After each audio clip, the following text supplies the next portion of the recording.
Entonces, porque la noche es joven y hay que aprovecharla y está haciendo mucho frío. Bueno, cuál es la idea de la asesoría de hoy? Eh, pues hacer como la ampliación de lo que es el análisis funcional de la conducta para pues la intervención cognitivo-conductual, ¿sí? Que podamos tener como la claridad de esos elementos que estamos trabajando en la actividad 2, que ustedes, pues, si bien por lo menos el caso de, bueno, de Patricia, solo que ya lo está haciendo en un área organizacional, pero igual le puede servir a futuro el tema de la intervención individual, ¿sí?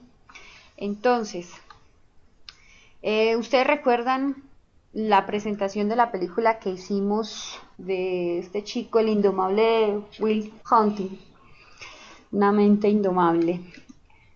La presentación que yo realicé del análisis del caso es precisamente desde esa perspectiva y es muy similar a la que estamos manejando nosotros en el análisis de los casos o de experiencia significativa en la actividad número 2. Entonces, ¿para qué sirve como tal el análisis o el análisis funcional? Primero hay que entender, muchachos, que la interacción, o sea, la conducta humana es producto de una interacción y pues puede ser entendida como tal y analizada solamente como tal. La conducta humana no puede analizarse de elementos supersticiosos, sino de elementos verificables. Incluso así, los elementos cognitivos y emotivos que nosotros tenemos también pueden llegar a ser verificables, ¿cierto? Usted ante a un estado de ansiedad o de ira o de tristeza, hay una reacción fisiológica. Está el llanto, está, por ejemplo, la reacción del cuerpo de preparación, los músculos se tensan, la adrenalina empieza a segregarse, bueno, etc. Hay una serie de cosas. Entonces, a partir de esos análisis es que se pueden decir que pues podemos observar un comportamiento, ¿sí? Hay que tener en cuenta también cuáles son los elementos funcionales que conforman la interacción y cómo se organizan. Entonces, tenemos elementos antecedentes, hay estímulos o variables que nos anteceden el comportamiento. Ese comportamiento tiene una reacción dentro de lo que podemos hablar del pensamiento, de la emoción y dentro de nuestro organismo como tal. Y cada uno de esos dos elementos anteriores trae una consecuencia, ¿sí? Otro aspecto que hay que tener en cuenta, cuáles son las variables que pueden facilitar, por decirlo así, que se presente un comportamiento. Las disposicionales, es decir, lo que la persona como tal, cada uno de nosotros ya tenemos como experiencia de vida, y los facilitadores o esos estímulos que se dan de lo externo, del entorno, ¿sí? Entonces, el análisis funcional dentro de lo que es el enfoque cognitivo-conductual nos ayuda o nos proporciona un esquema, por así decirlo, para poder organizar la información, para poder hacer análisis de las relaciones que se presentan entre los estímulos, las respuestas y las consecuencias, y a partir de eso poder empezar a hacer un planteamiento de intervención. Hay que entender también que el análisis funcional no toma la conducta como un problema, sino que la conducta problema que podemos llegar a marcar, a determinar, se debe analizar a partir de todos los elementos que anteceden a ese comportamiento, y a cada uno de esos elementos también se deben llevar a qué consecuencias ha traído, ¿sí? Entonces, digamos, por ejemplo, cuando ustedes estén en sus temas de... Ay, ¿qué pasó? Beatriz y Octavio, ¿me están escuchando bien?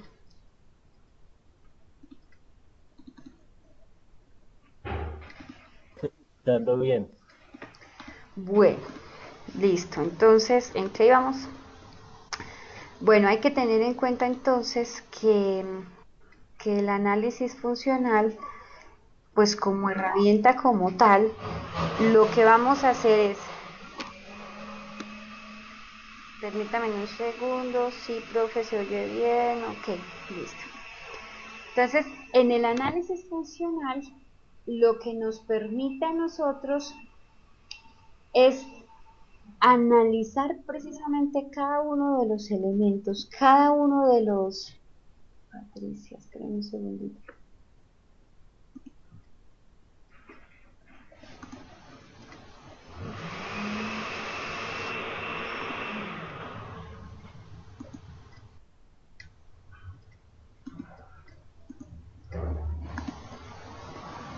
Ok, Patricia, ¿ya nos escuchas? Sí, profe, muchísimas gracias. Bien. Entonces, el análisis funcional dentro de lo que hablamos del enfoque cognitivo-conductual, lo podemos tomar pues como como la organización de la información relevante que necesitamos hacer para la evaluación de las personas, para identificar pues todas esas relaciones funcionales y no funcionales que se presentan en su situación problemática, por así decirlo, y todos hacer esa relación también de estímulos, de comportamientos y de consecuencias que son de nuestro interés para poder analizarlos, intervenirlos y de esa misma manera tener pues una evolución positiva o un buen pronóstico para las personas. Entonces, aquí hay que entender una cosa y es que independientemente del área de intervención de la psicología que hagamos o independientemente de la intervención que vayamos a tener, siempre la psicología nos va a ayudar a hacer un tema de necesitamos, identificamos de pronto una situación problemática, hacemos una evaluación, de a partir de esa evaluación generamos un diagnóstico, de ese diagnóstico generamos una intervención, de esa intervención hacemos un seguimiento y un pronóstico, ¿sí? Entonces, sea por ejemplo en lo grupal, en lo organizacional, en lo clínico, en lo educativo, siempre nos vamos a mover como en esos cuatro ejes: una evaluación, un diagnóstico, una intervención y un seguimiento y pronóstico. Entonces, digamos, ustedes han visto a lo largo de este tiempo experiencias que son grupales que tienen esa misma dinámica. Las experiencias individuales, en estos casos, cuando manejamos ya asesorías clínicas o asesorías individuales, necesitan un nivel de profundización aún mayor para poder tener claridad de esos elementos. Entonces, ¿para qué sirve ese análisis funcional que se hace desde la cognitivo-conductual? Uno, para organizar la información, básicamente. Dos, como para tratar de entender y comprender las conductas problema que pues no le están permitiendo a una persona relacionarse de manera funcional, tener una vida adecuada, y eso también está afectando a quizá otras personas y modificando también incluso su ambiente.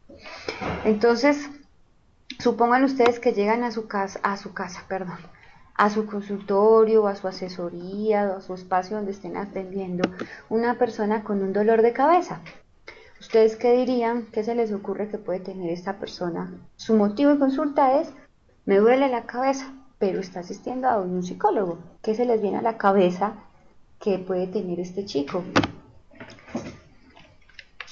Beatriz, Octavio, Patricia.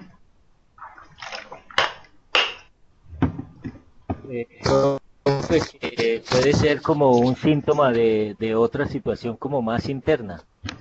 Exacto, ¿qué podría ser, por ejemplo? Un estrés, una Un- ansiedad, ¿sí? Entonces, sí, fíjense que nosotros, a medida que vamos arrancando el mismo proceso, permítanme un segundo.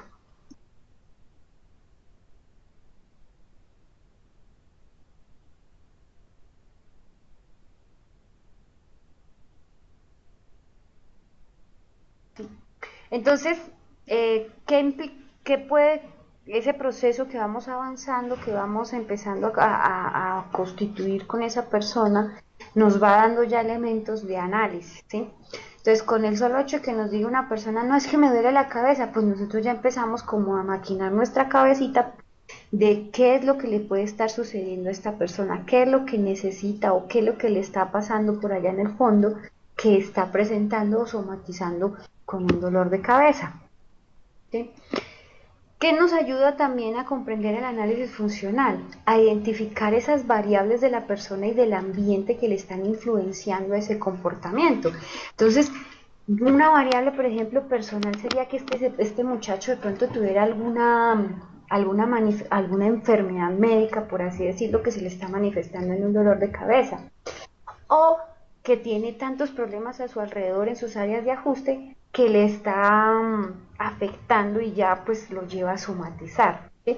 Entonces, ¿eso qué implicaría? Conocer esos factores disposicionales de la persona y lo que facilita en el entorno que se le genere ese tipo de situaciones. Y esa situación obviamente no es funcional para él. Imagínese uno, si uno a veces cuando le duele la cabeza medio no trabaja bien, no se concentra, no hace las cosas adecuadamente. Entonces, todo eso nos ayuda a generar explicaciones de qué es lo que le está sucediendo o cómo se está generando esa problemática. Cuando ya tenemos como más o menos elaborado esas hipótesis, empezamos también a plantear los objetivos de cómo lo vamos a intervenir, ¿sí? Y eso también nos ayuda a identificar cómo lo vamos a evaluar. Como este sujeto a mí me llegó con un síntoma muy físico, por así decirlo, yo necesito generar buenas estrategias de entrevista para retomar o para recoger mucha información que me permita develar qué es lo que le está sucediendo o qué es lo que le está generando ese dolorcito de cabeza a este señor. Entonces, ¿qué información necesitamos recoger cuando hacemos análisis funcional? Entonces, uno, pues toda la información relevante y descriptiva de la conducta que nos genere. Entonces, si este sujeto llegó con un dolor de cabeza, ¿qué información se les viene a la cabeza y si sale a ustedes de que ustedes necesitan recoger? Que ustedes consideren que es importante conocer, que nos ayudaría a saber por qué le está doliendo la cabeza a Pepito Pérez.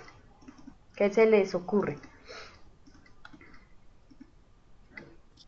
Profe, de pronto preguntar eh, como algunos hechos de pronto que él haya tenido anteriormente. Ujú, claro. Entonces, De, ¿qué nos toca Si preguntar? está, si tiene algún tipo de enfermedad que le, por ejemplo, diabetes o algo así, o si está tomando algún medicamento, o si ha consumido algún tipo de droga, no sé, se me ocurre. Yo Exacto. acabo de llegar, qué pena. Hola, ¿qué es lo que uno podría hacer? Sencillamente, ¿usted qué ha tomado para eso? Entonces él puede contestar, no, me han dado eh, acetaminofén, me he tomado aspirina, me he tomado ibuprofeno, me he tomado winadine, bueno, una cantidad de pepas, pues. ¿Usted siente mejoría? No. Entonces, ¿qué nos toca empezar a mirar? Primero que todo y de entrada, como buenos psicólogos y hacer una buena, por así decirlo, un buen abordaje de manera integral, remisión a medicina, ¿cierto? Ustedes saben que desafortunadamente nuestro sistema médico no es el mejor del mundo y es muy probable que pues cuando llegue al médico precisamente le recete un acetaminofén o alguna cosa de esa, ¿cierto?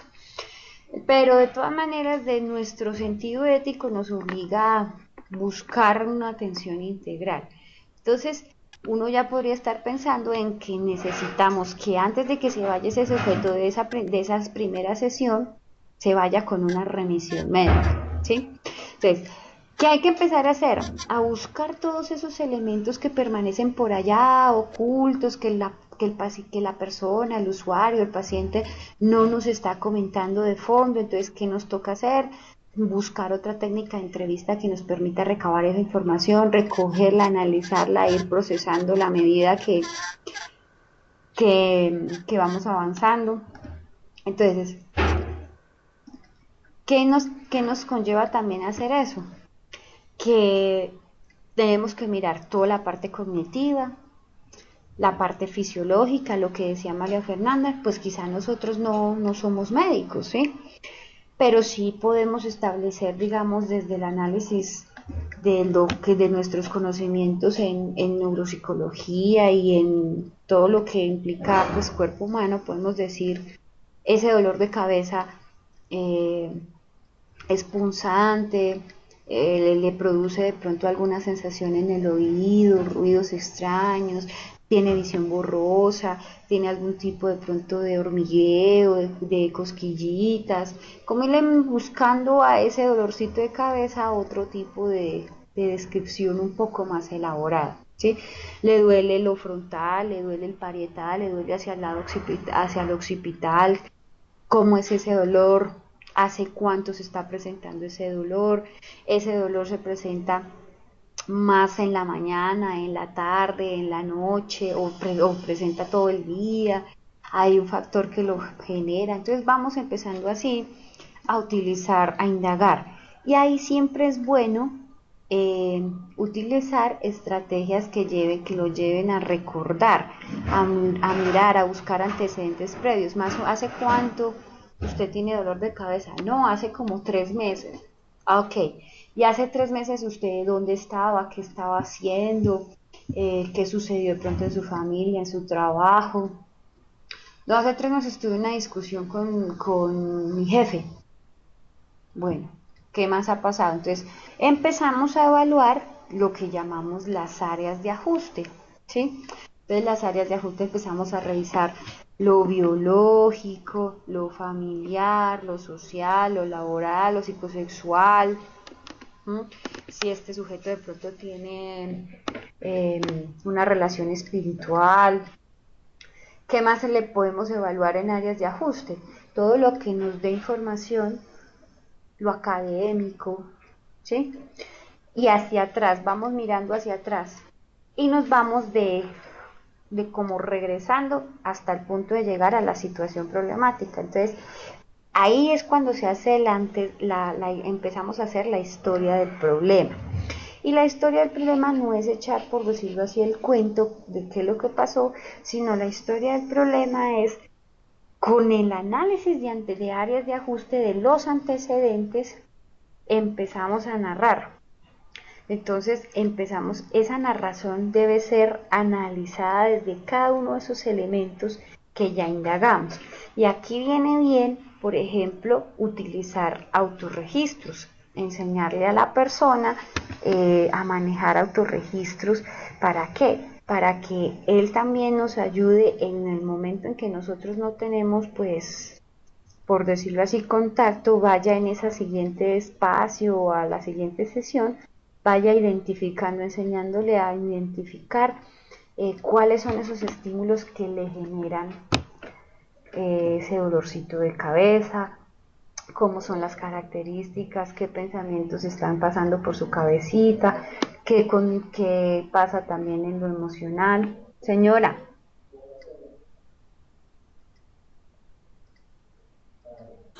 Profe, ahora la tengo enlazada por acá por el teléfono porque no se pudo conectar por el Skype. Ah, ok, bueno, vale. Hola, profe, buenas noches. Yo, niña, ¿qué más? No, profe, muy bien, gracias. No fui capaz, no pude, entonces ahí me disculpa la tardanza para llegar. No, tranquila, igual ya había visto su mensaje en Skype, Patricia ya me había mencionado. Muchas gracias.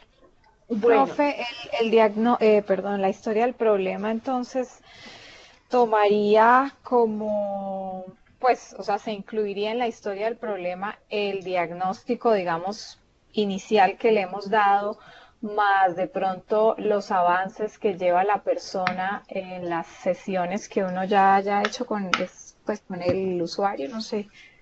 digamos, por ejemplo, para los casos O de es la previo. actividad, Sí, sí. tú te relacionas en la actividad. Perdón, profe. Tú haces, o sea, la pregunta va enfocada hacia la actividad 2. Sí, es que qué pena, como llegué tardecito, no sé, creo que estamos hablando de la experiencia significativa y cómo irla, no sé, creo Ajá. que estamos hablando de eso, ¿cierto? Sí, sí. Cómo irla configurando y cómo, digamos, completar la parte de historia del problema.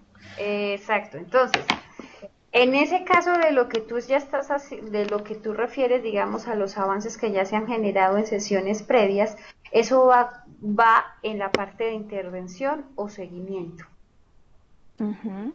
¿sí?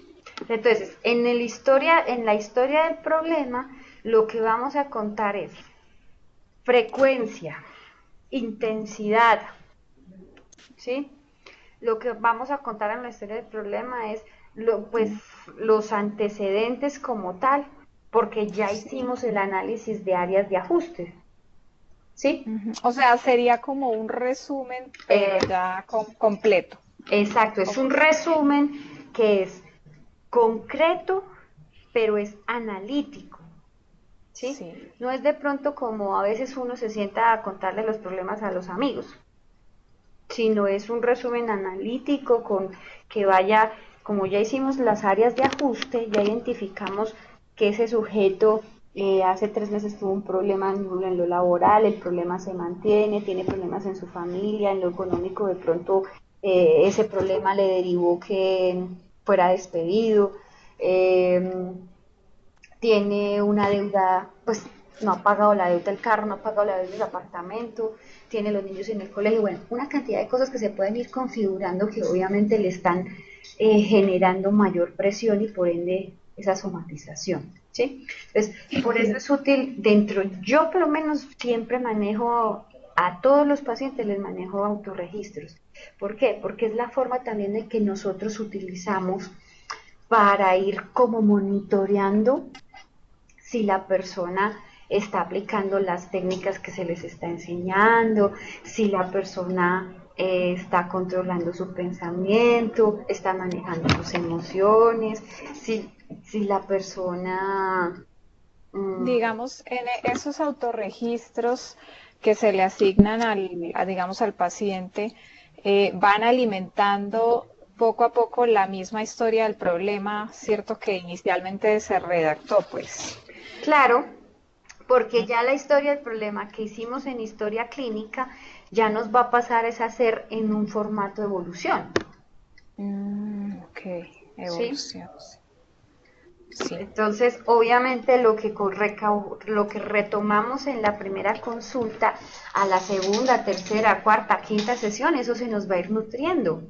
Porque fíjense que a veces las personas no cuentan, o sea, eso también hace parte del rapport. De primerazo no nos van a contar todo. Además que el tiempo es reducido, son 50 minutos que tenemos en sesiones. ¿Sí? sí. Entonces la persona no te va a contar así de entrada todo. En cambio, a medida que vaya uno avanzando en las sesiones, uno puede ir retomando información e ir alimentando. ¿Mm? Sí, profe, cuando el semestre pasado estaba con niños, yo incluía en la historia del problema aspectos ya prenatales, perinatales, pues porque eran relevantes, digamos. Sí, Ya cuando es un adulto no, pues tener acceso a esos datos y pues no existe una historia, digamos, previa, clínica ni nada, está uno, digamos, en una organización donde sencillamente es un paciente que llegó, no se incluirían esos datos, ¿cierto? Solamente, digamos, a dependiendo la partir del necesidad, problema. dependiendo la necesidad. Porque a veces, por ejemplo, mira, digamos, por ejemplo, un adolescente, un chico, 14, 15 años, pues, no sé, a veces uno encuentra mamás que no se acuerdan ni siquiera la fecha de nacimiento. Sí, Entonces, pues mucho menos va las condiciones del parto. Pero sí, por ejemplo, es evidente que ese muchacho tiene una parálisis. Entonces uno tiene que decir, bueno, la parálisis fue producto de qué?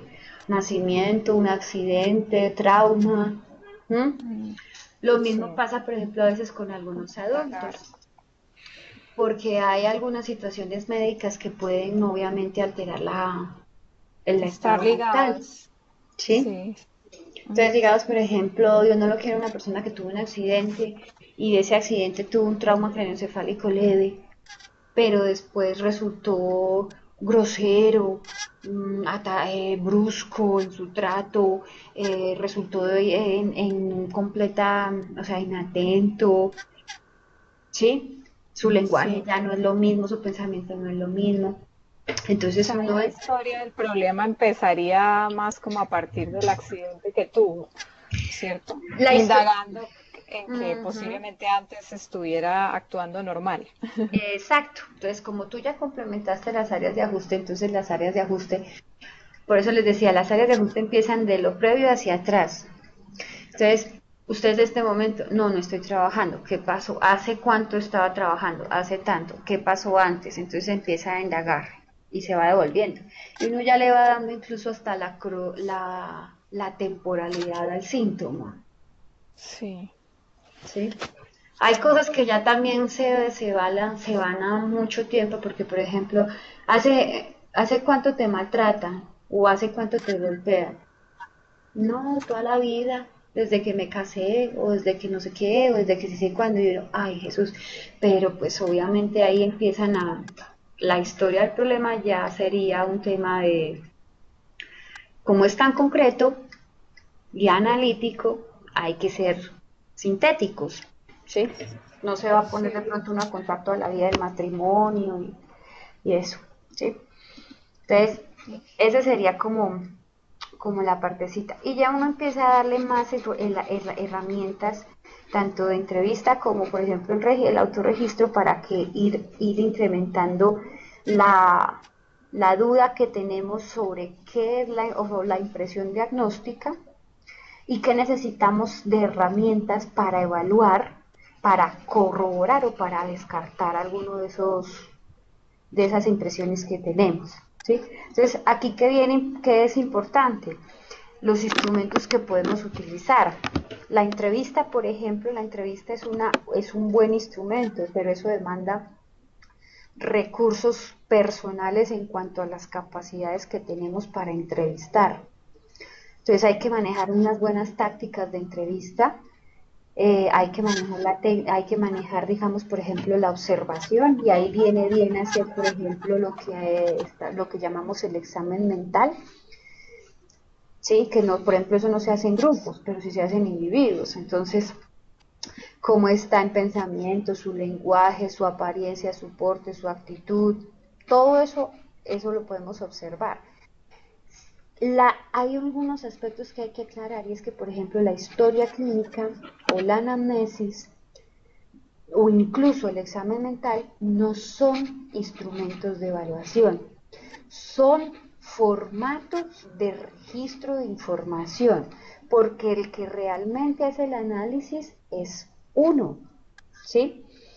¿Qué es lo que de pronto nos sirven para orientarnos en cuanto a no dejar aspectos por analizar? ¿Sí? Pero no son listas de chequeo que de pronto empiece uno a decir, ah, chuleado, ya, descripción del problema, antecedentes, chuleado, tal. No, no son cosas, no son instrumentos de evaluación, son formatos para el registro de la información, ¿sí? Como que quede eso claro. Porque, por ejemplo, el examen mental es un tema que de pronto ahorita que lo estamos aplicando se ve como complicadito, ¿cierto? Y larguito y dispendioso. Pero a medida que ustedes ya lo van interiorizando, o sea, ya van como guardándose en su cabecita ese formato, ustedes ya no necesitarán de pronto hacer preguntas que profundicen, sino quizá con una pregunta, con su respuesta, la forma en que se comporta la persona, ustedes ya van empezando a sacar la información. Y el examen mental también se reduce máximo 2 párrafos, ¿sí? Ya toda esa cantidad de cuadros que hay ahí se reducen a un párrafo, máximo 2 párrafos. ¿Por qué? Porque usted ya está adiestrando su ojo para observar adecuadamente lo que quiere observar, y ya también está adiestrando sus formas de entrevista para sacar la información. ¿No? Entonces, son útiles también los autoinformes y otros elementos, como por ejemplo los test, pruebas, Los test inventarios. proyectivos. Mm, lo- los test proyectivos hay Por que ejemplo, tomarlos. yo suelo hacer mucho el de la figura humana porque a veces de pronto tener acceso a otros test se vuelve un poco complicado, Ah, o claro. el mismo análisis también, pues en esta etapa en que estamos. Ah, sí, ya ustedes sí, por lo menos por el momento, pues hay un poquito de restricciones en cuanto a las consideraciones éticas. Ya Sí. después, cuando ustedes salgan, recomendable, pues saquen su tarjeta profesional y cómprenlos si tienen la posibilidad o ya los pueden pedir prestados, por ejemplo, hay universidades que pueden los prestan. O usted la aplica, compra la hoja, lo aplica y después van y se lo interpretan numéricamente y usted ya hace el análisis descriptivo. ¿Mm? Entonces, Sí. ¿qué es lo que No, pasa, por señora? qué pena. Bueno, bueno, aparte de usar, por ejemplo, yo uso mucho el test de la figura humana. No Ujú. sé si sea válido también incluir dentro de herramientas de diagnóstico los criterios de valoración de cada trastorno del DSM, o sea, como los criterios, dice, si se cumplen estos criterios, entonces aplicaría para tal diagnóstico. No sé si eso iría ahí Ah, con en respecto al herramientas. DSM-4 o algo así. Sí, sí, exacto. Porque Ah, cada buen punto. trastorno dice, bueno, si se cumplen más de o tres o más de estos criterios, a veces dice así, y entonces te señala A, B, C, ta, ta, ta, entonces aplica para. Eso se considera. ¿Qué pasó? Ay, Dios mío.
Enfoques. Aquí me llegaron, te los reenvío. Hola. Dice viernes 1 de abril. Ah, llegó la profe. Ah, llegó la profe. Bueno. Hola muchachos, Hola. qué pena con ustedes, pero fue un bajón de luz y se cayó el Ay, internet. lo Bueno, sospechamos. no es que estaba empezando a tronar y quiere como llover. Bueno, ¿en qué íbamos? Bueno, yo, profe, te había Ah, consultado directamente, que sí. si los criterios que se manejan en el DSM, cuando dice si se cumplen al menos tres de estos criterios, entonces aplica para X trastorno. Esa partecita yo la podría incluir en herramienta de diagnóstico también. Bueno, aquí Es viene que una haría cosa falta. que es muy importante que la hayas tocado, igual venía un poquito más adelante, pero ¿qué es lo que pasa? El DSM-4 y los criterios de diagnóstico, el DSM y los criterios de diagnóstico no son tampoco instrumentos de evaluación. Es una guía o manual que permite que la información de alguna u otra manera se interprete, ¿sí? Pero no puede utilizarse como un tema de verificación, sí, venga, a ver, si este chico tiene de pronto un trastorno depresivo mayor y miro los criterios, entonces empiezo a chulear. No. ¿Por qué? porque el diagnóstico sale en propiedad del análisis que tú hagas. Cuando tú ya tengas un análisis muy completo de toda la sintomatología que esta personita presenta, te pasas ahí sí al DSM-4 o al DSM, ¿sí? Y empiezas a mirar, no, pero es que él sí tiene esto, pero por tiempo de pronto no cumple, pero tiene esto, pero de pronto por intensidad no cumple, o puede presentarse esta situación, pero por las características del criterio no aplicaría. Entonces, sí me hago entender todo lo que tú Sí, ya es como tienes. más de verificación final Exacto. En de vez, esas herramientas que yo usé, digamos, previamente, exacto. O sea, ¿cierto? ¿qué es lo que tenemos que hacer? Después de hacer todo el proceso de evaluación, ahí sí llegar al DSM, pero no el DSM que nos sirva de guía para la evaluación, ¿sí? O sea, no es punto de entrada, tiene que ser el punto de salida. Entonces, aquí hay una Sí. controversia que a veces se maneja mucho dentro de la psicología y es el tema de la rotulación, por así decirlo, con los diagnósticos. Entonces, ¿qué es lo que hay que tener o entender dentro de lo que es pues el diagnóstico? Pues es que viene el juicio clínico y el juicio clínico lo que nos da es, pues si tú no tienes la suficiente información de análisis, si tú no tienes los suficientes elementos que te den o que te evidencien, no entres a generar un diagnóstico. Por eso yo les recomiendo mucho manejar impresiones diagnósticas y al menos 3. ¿Sí? Porque, por ejemplo, de nuestra primera consulta nos surgen varias impresiones diagnósticas y eso nos va llevando como a mirar a ver qué elementos utilizo para cotejar o para rechazar, ¿sí? Y qué elementos me pueden servir para pues ir ratificando o descartando. Entonces, por ejemplo, en este caso, este chico, yo podría decir que tiene un trastorno de ansiedad o que tiene un tema de estrés, ¿sí? Pero si yo llego a la siguiente sesión, entonces yo plantearía, a ver, para la siguiente sesión le voy a aplicar una escala de ansiedad rango estado. Entonces, si yo le voy a aplicar la escala de ansiedad rango estado, en la siguiente sesión yo ya le estoy como utilizando, por así decirlo, estoy obteniendo información y esa escala me va a decir si este sujeto de verdad tiene un tema de ansiedad. Si no, ahí tengo la información del autorregistro.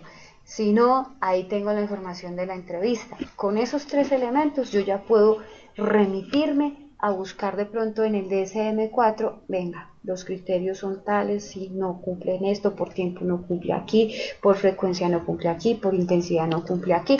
Entonces yo no podría decir que es un tema de ansiedad generalizada, ¿sí? Entonces descarto una y me voy de pronto por la otra, por otra impresión de diagnóstico. Entonces a medida que vamos obteniendo más elementos, vamos eliminando impresiones, ¿sí? ¿Cuándo sale más o menos un caso diagnosticado? Cuarta, quinta sesión. Diagnóstico que usted pueda decir ratificado, tan. ¿Sí? Entonces empieza uno obviamente que en la primera consulta, y eso también depende de la forma en que, pues por decirlo así, los sistemas que se manejen dentro de los consultorios o de los lugares. Si ustedes se van a desempeñar pues como psicólogos y un tema muy particular, pues ustedes ya ponen las condiciones, ¿cierto? Pero hay muchos lugares donde todas las historias clínicas se manejan en sistemas. Entonces ahí mm, te van a pedir el tema de eje 1, eje 2, eje 3 y así sucesivamente. Entonces, hola, ¿me están escuchando? Sí, profe, estamos aquí. Ok, Yo estoy escuchando, no sé. bien. Sí, profe, yo también. Listo. Entonces, el eje 1, por ejemplo, implicaría pues todo lo que son los trastornos clínicos o problemas que son de atención clínica, ¿sí? De pronto este señor en nuestra primera impresión diagnóstica lo podríamos manejar en un trastorno del estado del ánimo y en un trastorno de ansiedad. Incluso si este sujeto nos reporta que lleva 3, 4, 5 meses sin poder dormir, podríamos meterlo dentro de un trastorno del sueño. Esas serían como nuestras impresiones diagnósticas. Eje 2, uno podría decir que pues no, un tema de personalidad quizá no, un trastorno de personalidad no. Eje 3, eso nos los va a dar, eje 3 son las enfermedades médicas, acuérdense, ¿sí? Entonces en el eje 3 eso nos lo va a dar cuando este sujeto vaya al médico y nos descarte que de pronto es una cefalea normal o una migraña o por el hecho de que no ha podido dormir. Ustedes saben las consecuencias tan horribles que tiene el no dormir bien en el cerebro.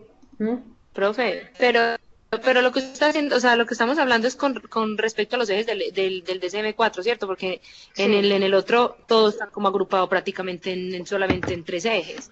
Sí, pero que ahí, maneja uno último que es todo complicado. sí, Pues pero por eso ahí yo lo que les decía que día les recomiendo no seguir no manejar el DSM-5, váyanlo conociendo, ¿sí? Váyanlo como introduciéndose al DSM-5. Pero el DSM-5 tiene una particularidad de que todavía hay algunos aspectos que el Colegio Colombiano está refutando en su formulación, sobre todo pues para el contexto, ¿sí? Entonces, sí. yo me baso en lo que dice el colegio, pues porque son grupos de personas que le han trabajado al tema y no han considerado que sea como el momento de empezar a aplicar la herramienta como tal, ¿sí? Lo que Porque pasa es que, lo por otro es que ejemplo, tampoco se hace. en el primer foro, usted sugirió que se hiciera el análisis del caso con base en el DSM-5. Entonces, por eso, pero sí nos dijo que trabajáramos, en una de las preguntas que yo le dije, me dijo que trabajáramos con los ejes del DSM-4, pero los diagnósticos sí iban, era con el 5.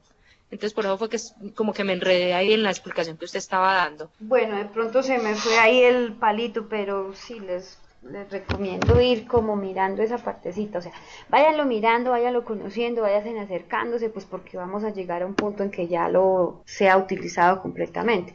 Pero por el momento ir como haciendo ese acople ahí hasta que exista como una buena capacitación para el tema, porque por lo menos a Colombia todavía la APA no ha llegado al tema de la capacitación como tal, de la aplicación.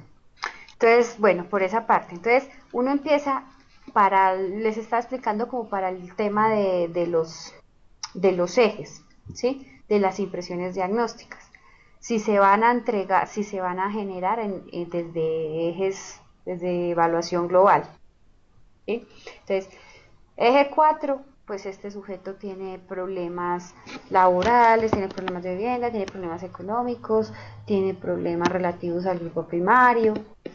Si de pronto, obviamente que por su problema tanto de la cabeza, con su dolor tan crónico de cabeza y la situación económica, no pudo, por ejemplo, pagar el semestre y se le ha dificultado concentrarse, no tiene la misma capacidad o comprensión de lectura, por ejemplo, ya viene un tema de enseñanza que habría que evaluar. Y pasa por último al eje 5. El eje 5 generalmente se da en primera consulta porque es como llega. Si esta persona, pues obviamente a pesar de su dolor de cabeza y a pesar de todas sus dificultades, sigue siendo funcional, pues uno empieza a mirar los baremos que están ahí. Yo, por ejemplo, a este caso le daría un 60 más o menos, porque tiene síntomas moderados, pues tiene dificultades en varias áreas de ajuste, pero relativamente sigue siendo funcional. Ya diferente que fuera una persona que ya, por ejemplo, está postrada en la cama, ya no quiere salir, vive aislado completamente, ¿sí? Que eso bajaría el nivel. Entonces, después de que ya hemos hecho toda la recopilación de información, después de que ya hemos empezado a trabajar y podemos ir empezando a analizar y a descartar y a corroborar impresiones diagnósticas, pues ahí sí ya podemos empezar a plantear como tal, mm, pues un caso específico, ya podemos montar un caso, ¿sí? Esa primera parte se llama un análisis descriptivo. ¿Por qué? Porque hemos tenido que mirar desde el contacto inicial, hemos conocido las variables del sujeto, sus características físicas, cómo es su comportamiento, cómo es su pensamiento, cómo son esas problemáticas relacionadas. Ya tenemos identificado, por así decirlo, la conducta problema y tenemos también las estrategias de evaluación. Entonces, con el análisis descriptivo, ya lo que hacemos es pasar a, por decirlo así, al planteamiento de la intervención, ¿sí? Pero ese análisis descriptivo hay que tener en cuenta, vuelvo y les repito que eso se remite mucho al tema del DSM-4, la frecuencia del síntoma, la duración del síntoma y la intensidad del síntoma. Son 3 criterios que se nos dan para poder establecer. No es lo mismo, por ejemplo, un estado de ánimo depresivo de un mes a un estado depresivo de 12 meses, por ejemplo, ¿sí? Analizar las consecuencias no es lo mismo que tú en un mes de pronto tuviste una incapacidad laboral a que en esos 12 meses ya te despidieron del trabajo o tuviste que renunciar, ¿sí? E incluir ese análisis, esa historia del problema, pues dando como la especificidad.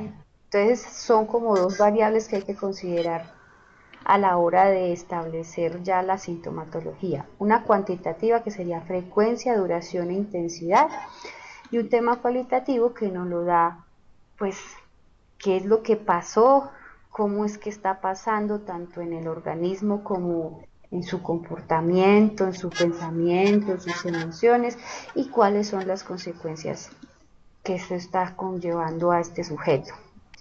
Cuando ya hicimos todo eso, ya pasamos como tal al planteamiento de la intervención, ¿sí? Entonces, ese planteamiento de la intervención tiene pues particularidades porque usted incluso desde la primera consulta usted ya está interviniendo, ¿cierto? Uno ya está interviniendo, ¿o no les parece que uno intervenga? Sí. Claro, porque uno ya, obviamente que hay personas, si la persona acude a nosotros, pues no lo vamos a mandar peor de lo que entró, ya nos toca hacer intervenciones, ¿sí? Esa intervención Si que la le... misma persona también lo solicita, ¿no? También tiene como esa motivación y quiere Claro, realmente que uno le ayude casi que inmediato. Hay que ajá. responder. Entonces, obviamente, ¿qué implica dar eso? Pues un tema de lo que es como tal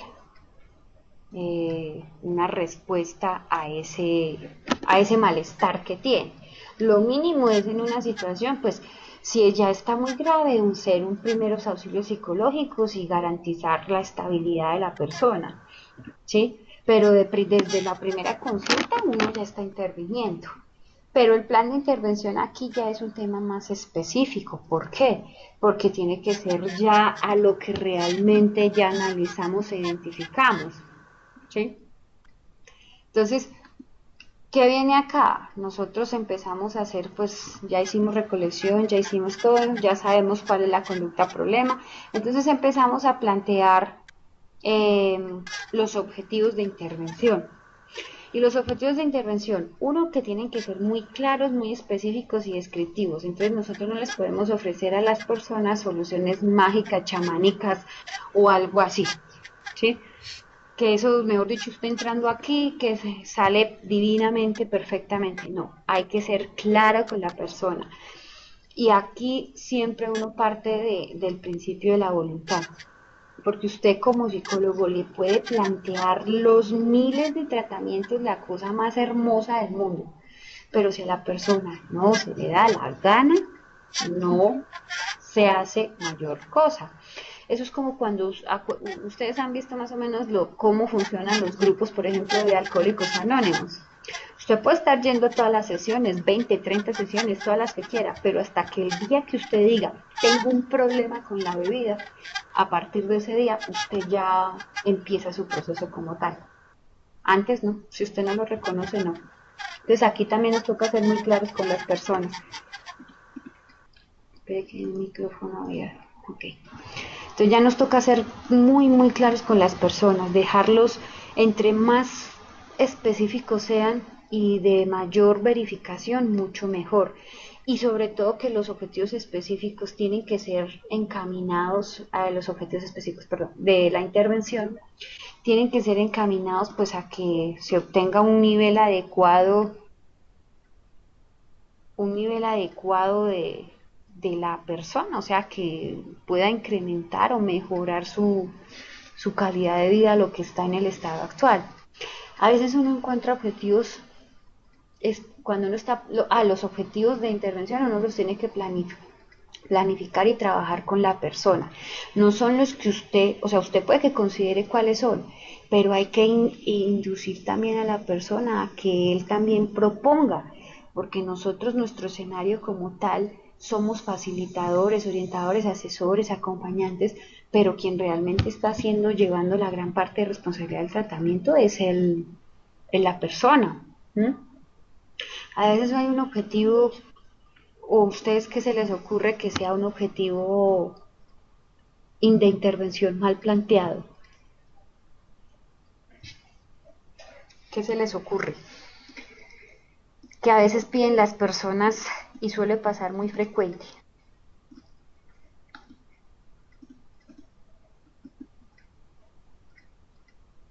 Hola, ¿me escuchan? Sí, profe, estaba pensando. Profe, Sí, profe, yo también la como una escucho. curación mágica.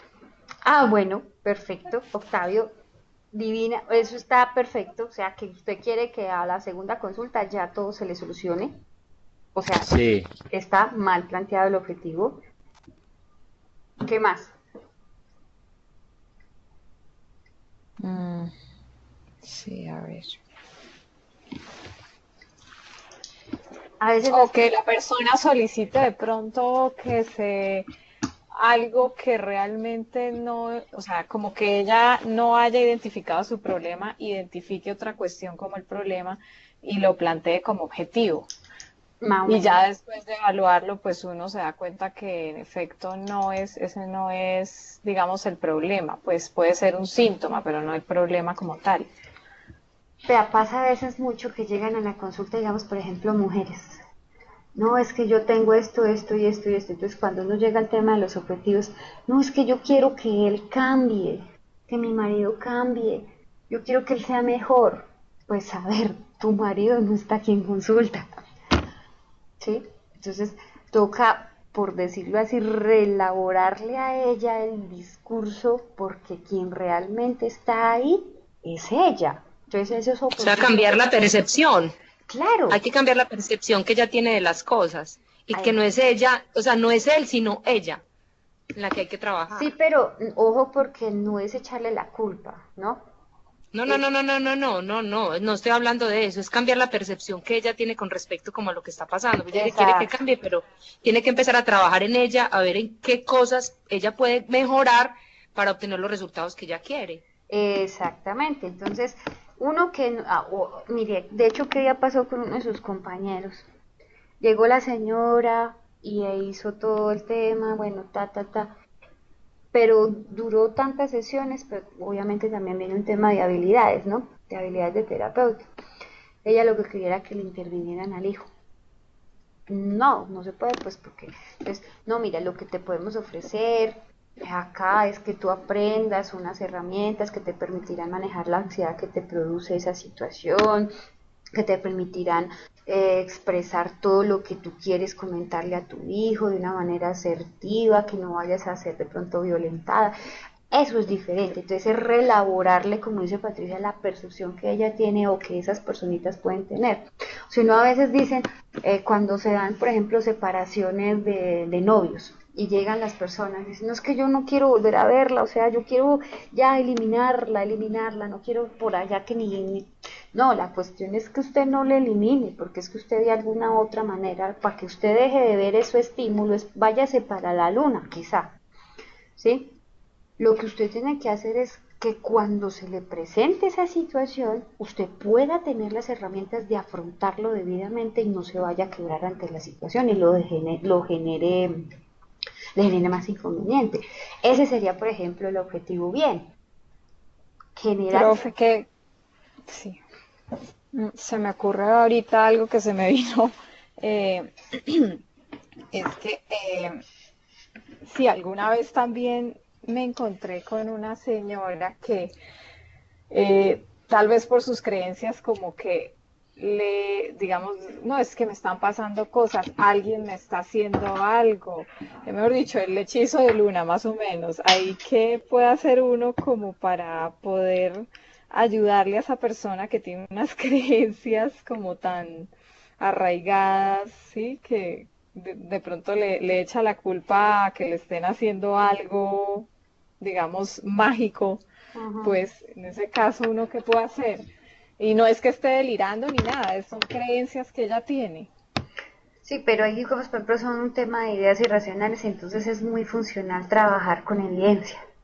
Entonces, por ejemplo, un autorregistro, y usted se lo deja tan detallado, dame la evidencia, y empieza. Algo así como un juego de detectives. ¿M? Sí, sí, sí. Solicitar evidencia. ¿Usted tiene evidencia al respecto? ¿Usted tiene esto? Pues porque eso, incluso a mí me pasó también un caso, eso hace mucho tiempo. Y Sí. incluso le dije a la señora, pues es que eso es un delito, si quiere vaya y denuncie. No, yo creo que es que no sé qué, eso no es así. Y después, si usted se pone a abrirle la puerta a los males, pues los males van a entrar. ¿Usted qué necesita? Pensar de manera positiva, y empezamos como a trabajar. Y en cada sesión yo le colocaba un autorregistro donde me tenía que dar evidencia.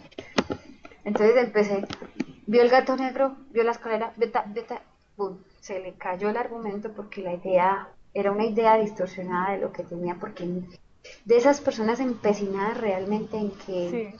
porque no es una forma también de evadir la responsabilidad que se tiene en la conducta, Ujú. ¿sí? Es más fácil descargarla a terceros que de pronto asumir la propia responsabilidad, ¿sí? Sí, Entonces, es cierto. por eso es que los objetivos tienen que ser individualizados, o sea, nosotros no podemos, en nuestro contexto como tal, no podemos cambiar el contexto de la familia. Hay casos donde a veces uno, o sea, las personas, niños maltratados, con hambre, con frío, en unas casas terribles, con unos padres terribles. Nosotros no podemos cambiar eso, pero sí podemos generar en ese muchachito, en el espacio de nuestra atención, que sea, que adquiere herramientas para tolerar la frustración, para ser hábil socialmente, para solucionar problemas, para tomar buenas decisiones, ¿sí? Para ser quizás asertivo, para evitar de pronto relaciones interpersonales nocivas. ¿Mm? Entonces, eso es lo que se puede hacer para brindarle a esa persona, pero darle una casa, darle alimento o algo así, no, no. Entonces, eso tiene que quedar muy claro que el objetivo va dirigido es al individuo, al grupo que tenemos ahí enfrente, ¿sí? Siempre deben ser elaborados de una forma positiva, pues porque un objetivo de intervención que sea negativo, pues estamos haciendo algo mal, ¿cierto? Y buscar cómo modificar ese tema de lo que es hipotético, ¿sí? Es que necesito mejorar mi autoestima. Sí, necesita mejorar su autoestima, pero la autoestima tiene varias variables. Fíjense, aquí nos toca hacer como los proyectos de grado. Si ustedes hacen o lo que yo les he dicho, los proyectos de práctica, si ustedes me dicen que quieren cambiar el mundo, pues me tienen que dar evidencias de que cambiaron el mundo, ¿cierto? Entonces, en un objetivo aquí, entre más específico y más posible, más chiquitico sea, más posible puede ser. Entonces, a la segunda, y ahí viene el plan de intervención, a la segunda sesión, que la paciente ya sepa manejar eh, el control estimular. En la cuarta sesión, como ya aprendió a controlar los estímulos, pues que entonces ya sepa controlar sus pensamientos y su conducta. A la quinta sesión, pues que ya sepa manejar las consecuencias esa situación. Entonces a la séptima sesión obviamente ya tiene todas las herramientas para afrontar la situación, para no de pronto evadirla o alejarse, sino como tal enfrentar. Entonces es como clara esa parte. Bueno, hay otra cosa que también hay que tener en cuenta en los objetivos de intervención, y es que pues hay que entender también que la validez o cómo nos permitiría el contexto. Por eso también hay que hacer análisis de recursos terapéuticos. ¿Qué es un análisis de recursos terapéuticos? Si yo ya analicé la familia y la familia es disfuncional, no tiene amigos y los amigos o pocos amigos que tiene son disfuncionales, el trabajo es un tema de explotación casi, o sea, empieza uno como a mirar qué es lo que hay, de dónde echarle mano y uno no encuentra nada. Entonces pues también hay que mirar cómo los objetivos los enfocamos de manera que la misma terapia tiene que ser un recurso como tal, y lo que tenga la persona hay que fomentarlo. Entonces no es el hecho de tampoco trabajar con factores de riesgo, sino que los factores de protección también hay que fomentarlos. Bueno, ¿cuándo empezamos entonces la intervención? Cuando ya sepamos como tal, desde el principio lo estamos haciendo, ¿cierto? Pero la aplicación de las técnicas cuando ya tengamos como la claridad de que la persona es funcional para esa técnica. Es como, por ejemplo, si yo le voy a aplicar un 16PF a una persona que de pronto tiene una discapacidad visual, obviamente que se me va a complicar un montón la aplicación. Yo tengo que mirar la manera de llegar a conocer la personalidad de ese señor, pues para tratar de ajustar la información. Entonces uno tiene que mirar la posibilidad de que las técnicas que vayamos a utilizar pues sean reales y posibles dadas las consecuencias de las personas. Uno también tiene que mirarse a uno mismo, ¿sí? Si de pronto hay aspectos de transferencia o de pronto de identificación con la persona, pues hay que manejarlos. No significa que pare y recoja y váyase porque no puede, sino que también hay que manejarlos. Casos donde usted pueda identificarse, pues toca que usted se evalúe, cada uno se revise bien qué es lo que puede y qué es lo que no puede hacer y decidir asumirlo o no. Mirar pues cómo es eso que le estamos planteando como intervención es funcional o no es funcional, y sobre todo consultar con la persona que tenemos ahí enfrente si lo considera fácil de llevar a cabo. Un gran porcentaje de personas dicen, no, eso me queda con imposible, es que yo no sirvo para hablar en público, yo no puedo, doctor, yo no puedo. Pues persuada, fomente cosas que le permitan a esa persona convencerse, póngale tareas muy simples y que a medida que vaya haciendo las tareas simples se vayan incrementando los requisitos o la exigencia de la actividad o de la tarea para que ella o él vea que sí es posible hacerlo, y vaya también retomando ese tema de la confianza. Entonces viene como esa partecita. Claro, ahí, de ahí de ese tema hay preguntas.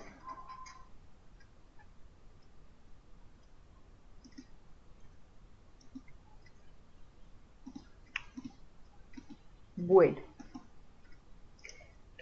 Chicos, ¿me están escuchando? Hola. Sí, profe, yo la estoy escuchando, pero me perdí un momentico porque tengo aquí una polémica con mis hijos en la casa, entonces no pude escuchar lo que usted dijo de lo último, qué pena. No, era un tema de cuándo podemos ya como tal intervenir, la eficiencia y la eficacia de la técnica, la posibilidad de aplicarla, la negatividad o la aceptación que tenga la persona para la técnica.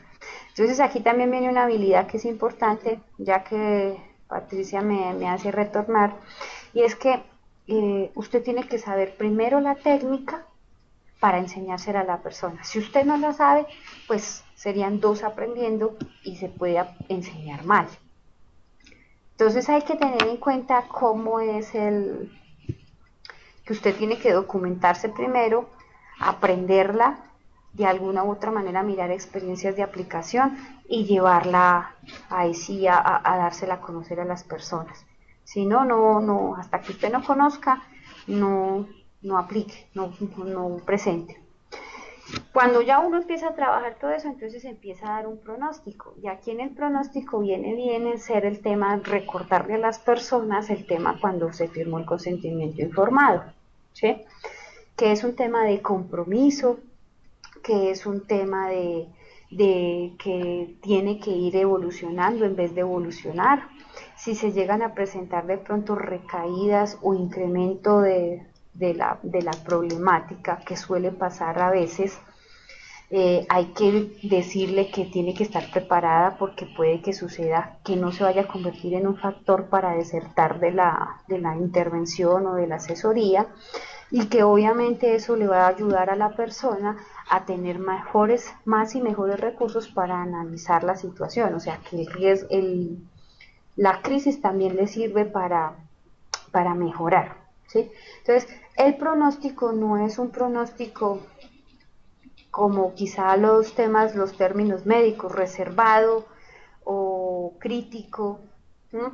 Sino que aquí el pronóstico se da en unos aspectos muy sencillos que no pasa tampoco incluso de un párrafo, y es una situación muy narrativa en el que se le da a conocer a la persona que tenemos enfrente qué es lo que se le va a trabajar, ¿sí? Entonces uno lo puede persuadir, digamos, por ejemplo, mira, Pepito, hemos planteado, como usted ya le hizo la retroalimentación del caso, a partir de eso hemos planteado estas actividades para trabajar contigo. La idea es que tú comiences a trabajar en la forma en que te he propuesto, pues porque eso te permitirá afrontar y exponerte a las situaciones de mejor manera, y por ende pues también vas a sentirte mejor. Si haces esas actividades muy juicioso, si tienes la voluntad de hacerlas, y si sobre todo pues vas repitiendo y generalizando esas acciones a otros contextos, pues el pronóstico va a ser favorable para ti, ¿sí?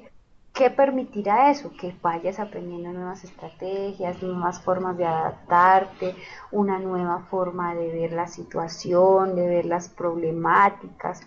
Pero si no lo trabajas, pues no esperes que de pronto los resultados sean buenos, porque dependen en gran parte de que tú vayas incorporando a tu vida lo que estamos trabajando, ¿sí? Si la persona decide no trabajar, pues entonces, ¿qué es lo que uno tiene que aclararle?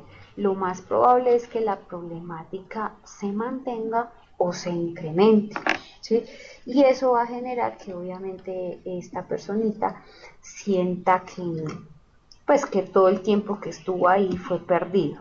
Y a veces son de esos pacientes que, como esperaban la solución mágica que Octavio por ahí nos mencionó, son de los que desertan muy fácilmente de las consultas. ¿Por qué? Porque el psicólogo no le dijo lo que necesitaba saber, que le iba a desaparecer eso, que le iba a solucionar eso así tronando los dedos. Entonces, un pronóstico es sencillo, y ese pronóstico de esa misma forma se lleva a lo que es a la historia clínica, ¿sí? Y ya después, entonces, ¿qué es lo que uno hace? Sencillamente da todo su informe, genera todo su relato y empieza a manejar su información como tal con el paciente. Es claro que es el análisis funcional. Entonces viene ya como una etapa final, que es el seguimiento. Usted ya obviamente tuvo un proceso con esta persona. Es recomendable, por ejemplo, bueno, ustedes ya no les aplica, pero si quienes estén haciendo actividades de asesoría individual, empiecen a preparar a las personas para decirles que ustedes ya van a cerrar, que ya no van a volver, que obviamente ustedes ya terminan sus prácticas, que van a generar estrategias para evitar recaídas, como ir reforzándoles todo eso que se ha trabajado, para que una semana antes de que ustedes vayan a terminar les digan hasta luego y ahí cerrar los casos, ¿sí? Ya quizás si ustedes vuelven a retomar esos casos desde lo particular cuando ya sean profesionales, pues obviamente ya pueden hacer procesos largos, ya pueden hacer otro tipo de intervenciones que sean más especializadas, ¿sí? Porque ya legalmente pues están como quien dice en la faena, ¿sí? Entonces, esa es como lo que es el análisis funcional. Un tema descriptivo, un tema de intervención y un tema del pronóstico y seguimiento. ¿Preguntas?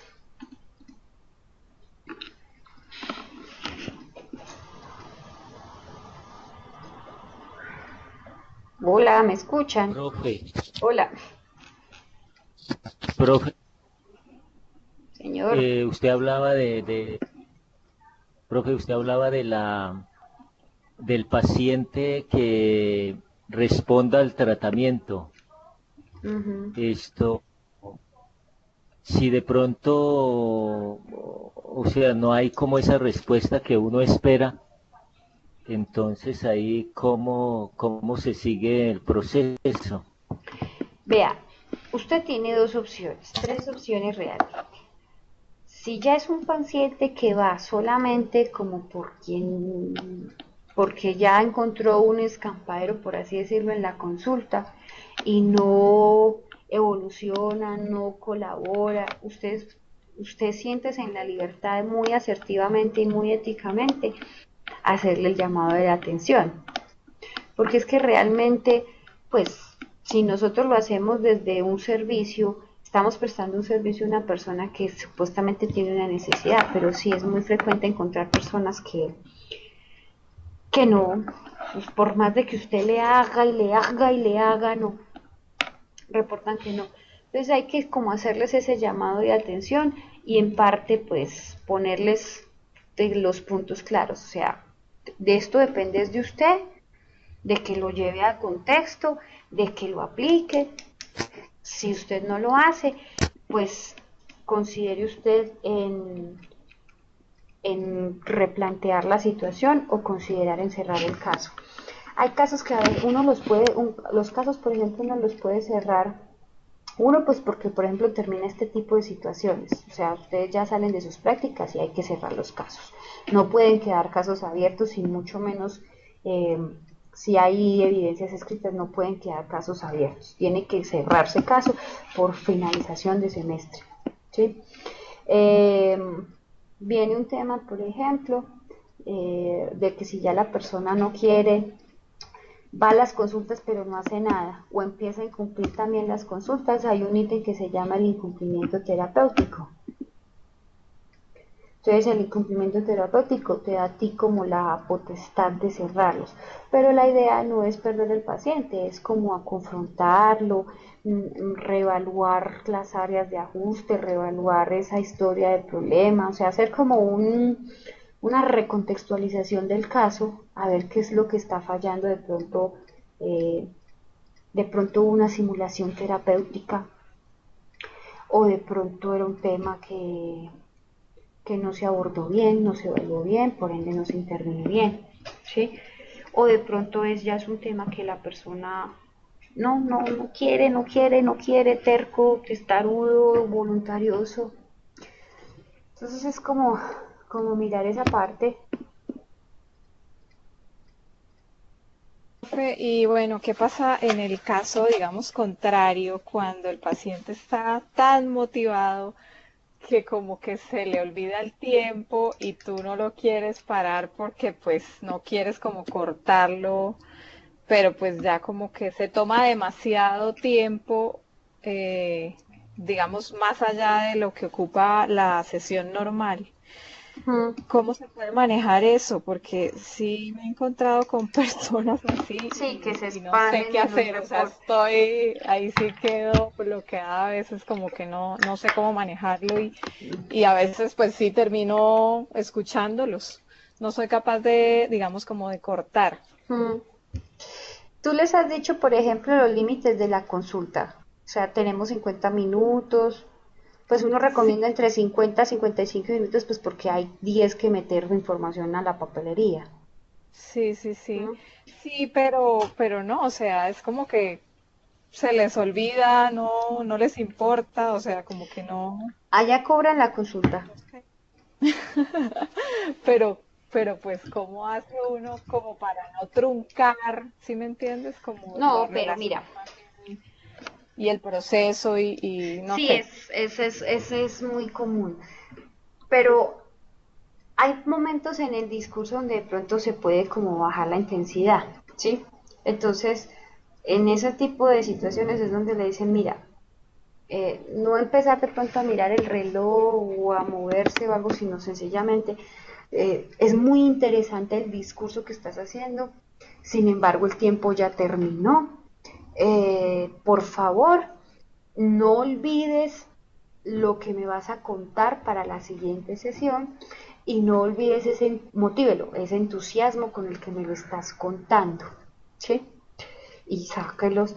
Por eso le preguntaba que si cobra la sesión, porque a veces cuando uno pone las reglas terapéuticas, eso ya le sirve a usted para su vida profesional. Cuando usted pone las reglas terapéuticas en la primera consulta, usted le dice, si se pasa el tiempo, se cobrará otra consulta. Y téngalo por seguro que procurará no pasarse. ¿Sí?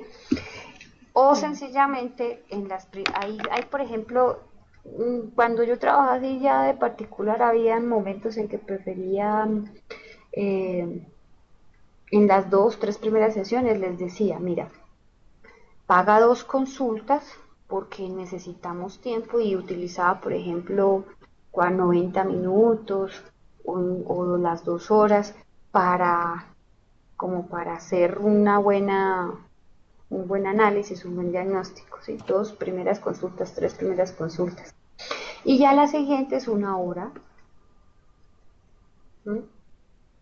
Es Sí, recomendable siempre y cuando pues tengas determinadas condiciones, que no vayas a tener pacientes tan repetitivos, que no vayas a tener agenda llena, que tengas un adecuado ambiente, es recomendable. De lo contrario, pues, pero si no hay ninguna de las anteriores y está ahí muy emocionado, sí no, toca siempre se decirle, emociona.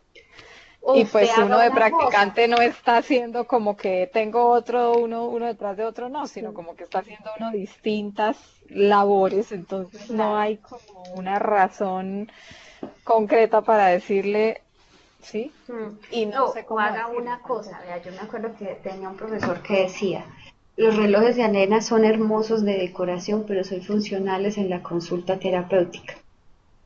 ¿Mm? O un reloj. Y él, por ejemplo, tenía un reloj de arena y cuando uno iba a las asesorías, se lo volteaba. Listo, cuando llegue ahí es porque se le acabó su tiempo, vaya donde vaya. Ah, ¿Mm? Pero sí, eso hay que saberlo decir, ¿sí? O, sí, sí, o sí. tú perfectamente le dices, mira, vamos por favor, vamos hasta tal hora, o la consulta es de tal, cuando sean tantos minutos, vamos como parando, ¿ya? Pero sí, eso es un tema de saberlo decir, porque hay algunos que se ofenden, Sí, hay algunos que bastante. Es se ofenden difícil. es que usted no me escucha, es que no sé qué, no, pero es Y se que, desmotivan también. O sea, si ujú, estaban motivados como tan motivados como para alargarse, se pueden ver desmotivados al uno como que pararlos, pero pues sí es como sí, pero difícil, más de es, practicante, ¿no? Que uno no está como cobrando pues una consulta como tal, es más, no es tan oficial, es difícil. ujú. No, pero ya cuando usted ya tenga la posibilidad de cobrar, lo hace. Pero por el momento sí, ya es una habilidad terapéutica que toca ir agarrando en cuanto a ir a saber en qué momento es cortar. En qué momento es cortar, pues si digamos ya son estados emocionales muy intensos, usted no lo puede cortar y mandarlo así. Pero si de pronto la persona sí está motivada y de pronto está alegre y está contando pese a toda la situación, pero se le ve que está funcional, que perfectamente se puede salir del consultorio bien, cortarlo. Si ya son personas que están físicamente mal, llorando, todo eso, sí hay que permitirles un espacito para que se recuperen. Pero igual hay que No. decirles. Sí, sí, es difícil, pero sí, yo creo que es como algo que uno va aprendiendo ya como con más experiencia, supongo. Sí, señora. Bueno, chicos, muchas gracias por su participación. Muchas gracias, profe, por todos esos datos y todo lo que nos has explicado hoy. Listo. Cualquier cosa, con mucho gusto. Se cuidan mucho. Gracias, profe, igualmente, Bueno, y que descanse. Y bueno, esta semana estamos enviando, bueno, en mi caso, la experiencia significativa con antelación, ¿cierto? Por ahí que el lunes o hay que enviarla el mismo día. ustedes tendrían 21 te toca, ¿cierto? Ah, no, El hasta el 21 21. está abierta la plataforma.